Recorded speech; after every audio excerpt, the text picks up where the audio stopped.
सभी को नवरात्रि की हार्दिक शुभकामनाएं। अभी मैंने अपने लास्ट वीडियो में माँ कात्यायनी के बारे में आपको कुछ टिप्स दिए हैं कि हमें उनकी पूजा अर्चना कैसे करनी चाहिए, उनको किस चीज़ का भोग लगाना चाहिए और उनके बारे में जो है वो मैंने आपको उसमें बताया था।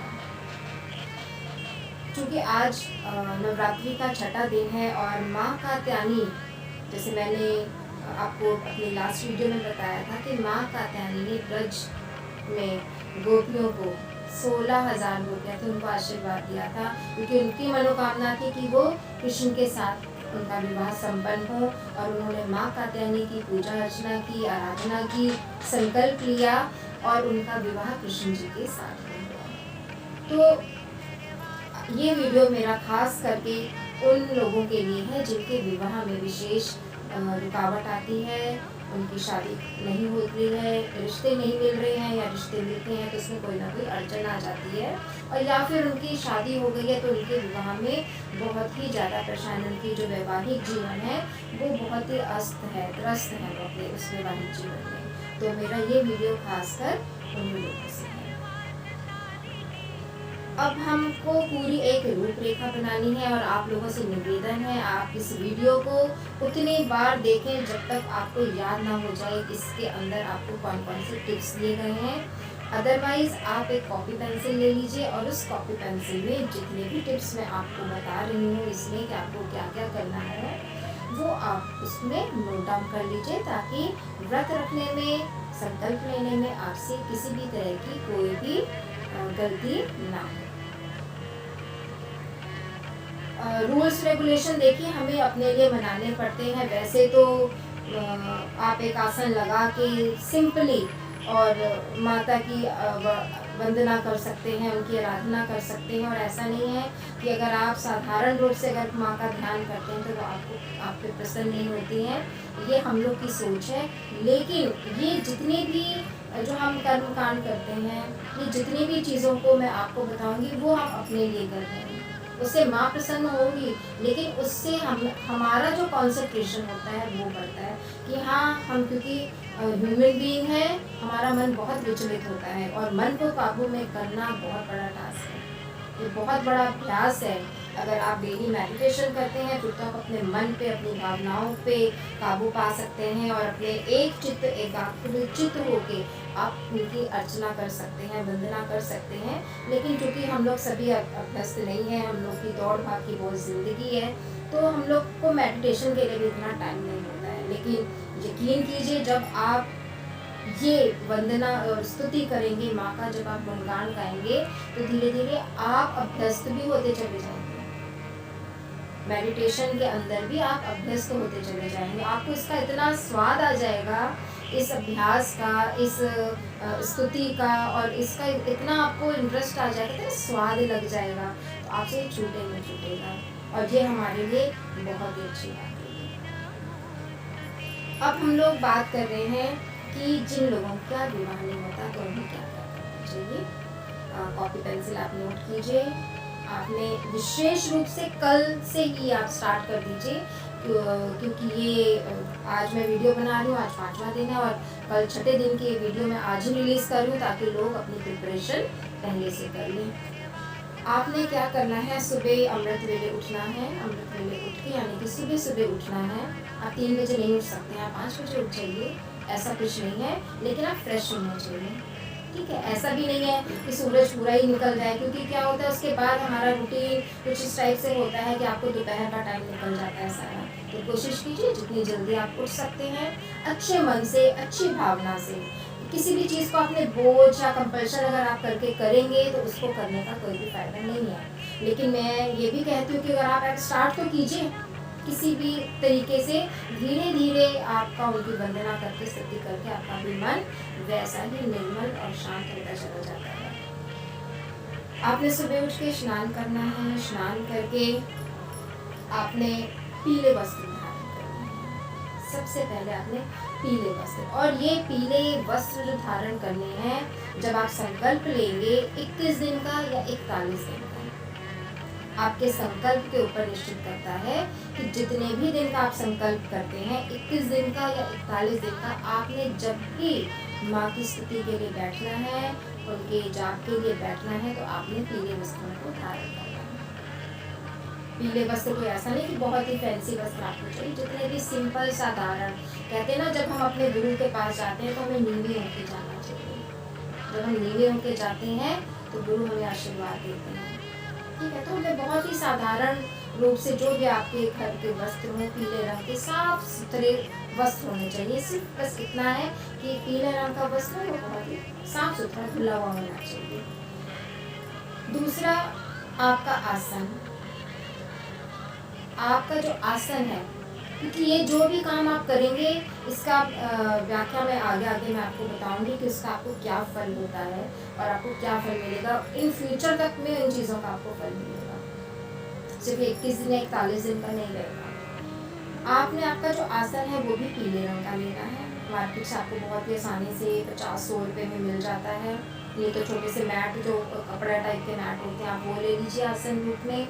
नहीं और कुछ है तो कोई पीले रंग का साफ कपड़ा आप 1 मीटर ले आइए, उसको आप नीचे बिछा दीजिए, क्योंकि वेदर थोड़ा सा चेंज हो गया है तो इसलिए आपको कहा जा रहा है कि थोड़ा मोटा आसन रखिए, जिसमें अगर आप घंटा 2 घंटा 3 घंटा अगर आप बैठती हैं स्तुति के लिए तो आपको परेशानी ना हो, नीचे से आपको ठंडक होने लगेगी। आपने पीले रंग का आसन ले लेना है और उसी पे बैठ के आपने जब भी आपने पूजा अर्चना करनी है अपने उसी पीले रंग के आसन पे ही बैठ के करनी है। सेकंड पॉइंट हो गया। थर्ड पॉइंट हो गया कि आपका मुख किस तरफ होना चाहिए, यानी कि आपकी फेसिंग क्या होनी चाहिए। वैसे तो नॉर्थ फेसिंग बहुत ही उत्तम होती है, हर चीज़ के लिए उत्तम होती है। नॉर्थ फेसिंग का बहुत फ़ायदे हैं नॉर्थ फेसिंग के, लेकिन इसमें अगर आप ईस्ट फेसिंग करते हो, पूर्व की तरफ अगर आपका मुख होता है तो ये सुनने को सिखाता है। तो आप जो भी माँ का जो आप आसन लगाएंगे तो वो इस तरह से लगाइए कि आपका मुख पूर्व की तरफ। अब आपने आसन माँ का लगाना है। माँ के आसन के लिए भी आप एक चौकी ले लीजिए, छोटी सी एक चौकी ले लीजिए। उस चौकी पे आपने पीले रंग का, साफ चौकी होनी चाहिए, नीचे का स्थान भी साफ होना चाहिए। उसके अंदर आपने स्वास्तिक बना देना है चौकी पे भी। उसके ऊपर आपने फिर पीला कपड़ा जो है उसके ऊपर भी एक साफ नया कपड़ा आप ले लीजिए। ऐसे कोई घर से मत उठा लीजिएगा। हाँ, घर पे कोई नया वस्त्र अगर पीले रंग का रखा है तो आप जरूर इसको यूज़ कर सकते हैं, बट इतना तो हम लोग कर ही सकते हैं। जब हम अपने लिए और अपने शरीर पे हज़ारों रुपये खर्च कर सकते हैं तो क्या अपनी माँ के लिए हम एक नया वस्त्र नहीं ला सकते हैं छोटा सा। तो आपने एक पीले रंग की चुनरी माँ के लिए और उनके आसन के लिए एक पीला वस्त्र लेके आना है। आप उसको डेकोरेट कर सकते हैं तो उसको आप डेकोरेट कीजिए, किनारे पे अच्छा सा एक लेस लगा दीजिए, कुछ गोटा लगा दीजिए, ठीक है। आपने उनको, और उसके बाद में आपने सेंटर पे, बिल्कुल सेंटर पे आपने माँ कात्यायनी का मूर्ति अगर आपके पास में है तो ठीक है, तो आप उनकी तस्वीर लगा सकती हैं माँ कात्यायनी की। माँ कात्यायनी के बिल्कुल सामने आपने गणेश जी को स्थापित करना है, क्योंकि कोई भी कार्य करने से पहले आपको मालूम है कि गणेश स्तुति जो होती है, कोई भी शुभ काम करने से पहले आपको गणेश जी की पूजा अर्चना करनी होती है। एक तरफ उनके सीधे हाथ पे भगवान शिव का भी फोटो आप लगा दीजिए और अपने उल्टे हाथ पे जो भी आप धूप बत्ती वगैरह दिया जो आप जलाएंगे आपने उसको वहाँ पे स्थापित करना है। और कलश की भी आपने स्थापना करनी है। तो कलश की स्थापना अगर आप माता जी के जो है वो राइट हैंड साइड पर अगर आप कलश की स्थापना करते हैं, यानी कि आपके सामने से आपका वो लेफ्ट हैंड हो जाता है आपके हिसाब से, तो वहाँ पे आप कलश की स्थापना कीजिए। कलश आप तांबे का लीजिए तो और अच्छा होगा, और उस पर भी स्वास्तिक बना दीजिए। और कलश स्थापना आपको कैसे करनी है ये आपको सबको अच्छी तरह से मालूम है। ये आपने अपना एक बेसिक प्रिपरेशन कर ली है माँ की स्तुति करने के लिए और संकल्प लेने के लिए। उसके बाद में आपने माँ की स्तुति कितनी बार करनी है, अब ये बहुत मैटर करता है। आधे लोग तो इसको सुन के ही जो है वो अपना विचार त्याग देंगे, लेकिन उनके लिए भी मेरे पास में है जो जिनको लगता है कि हम इतनी देर पूजा अर्चना नहीं कर सकते तो वो क्या करें, तो उनके लिए भी मेरे पास में टिप है, वो उसको भी कंटिन्यू कर सकते हैं। लेकिन खास जिनको बहुत प्रॉब्लम है वो प्लीज़ इस प्रोसेस पे ज़रूर आएँ।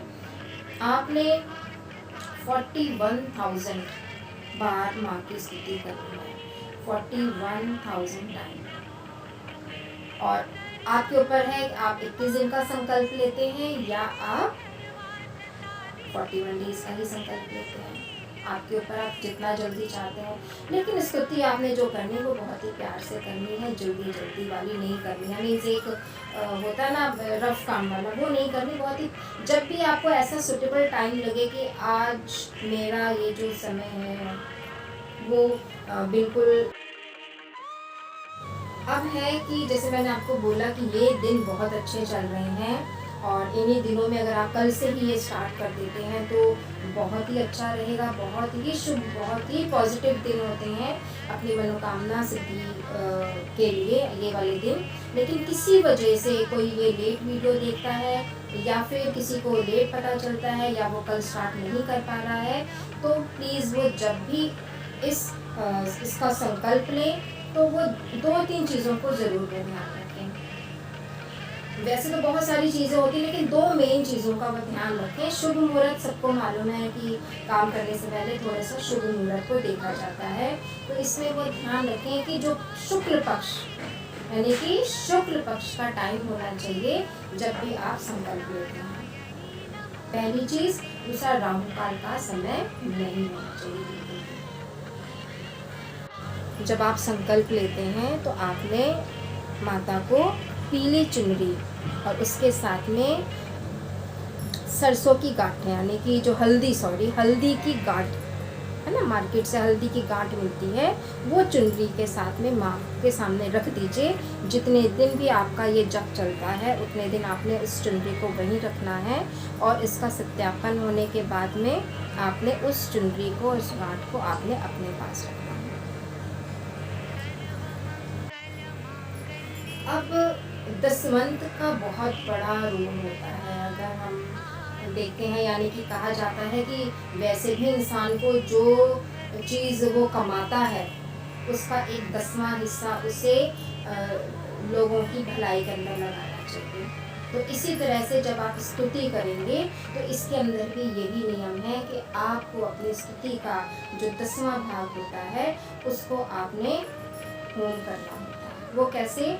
आपने एक छोटा सा आप कुंड वो ले लीजिए, कुंड। तो इसी तरह से जब हम माँ का मंत्रों का जाप करेंगे तो उस जाप को, उसमें से भी आपने जो दसवंत होता है उसको हमने स्वाहा करना है। वो उसका जो मंत्र होगा वो मैं मंत्र आपको इस वीडियो के एंड में उसका आप लोग स्क्रीनशॉट ले सकते हैं। वो मैं आपको एक मंत्र लिखा हुआ इसके अंदर मैं पोस्ट कर दूँगी साथ में, ताकि आप लोगों से कोई गलती ना हो। माँ के 2-3 मंत्र हैं और ये विशेष रूप से है कि जिस भी मंत्र की आप शुरुआत करें, जिस भी मंत्र से आप संकल्प लें, आपने ऑल द टाइम उसी मंत्र का जाप करना है। आपने ऐसा नहीं करना है कि कभी एक मंत्र पढ़ दिया तो कभी कोई दूसरा पढ़ दिया या कभी कोई तीसरा पढ़ दिया। आप पहले सारे मंत्रों को पढ़ लीजिए। जिस मंत्र को पढ़ने में आपको किसी प्रकार की कोई असुविधा नहीं हो रही है तो आपने उसी मंत्र को अपना कर लेना है, अपना लेना है। अभी हम बात कर रहे थे कि आपने जो मंत्र जाप करना है उसका 10वां हिस्सा कैसे निकालना है, तो इसका आप लोग थोड़ा सा कैलकुलेशन कर लीजिएगा। अगर 41,000 मंत्र आप उच्चारण कर रहे हैं तो उसका 10वां भाग जो आप निकालेंगे, उतनी माला का जो जाप जब आप करेंगे तो आपको एक छोटा सा हवन कुंड ले लीजिए और हवन सामग्री अपने पास में रख लीजिए। इसमें थोड़ा सा देसी घी वगैरह भी, आप गाय का घी जो है, गाय का घी, वो उसके अंदर आप मिक्स कर लीजिए और थोड़ी सी पीली सरसों उसके अंदर ऐड कीजिए। उसके अंदर थोड़ी सी पीली सरसों आप उसके अंदर ऐड कीजिए और उसके आप यानी कि जितने भी जो आप कैलकुलेशन करके निकालेंगे इसका 10वां हिस्सा, उतने मंत्र का जाप, उतनी माला का जो जाप है वो आपने हवन के साथ में करना है।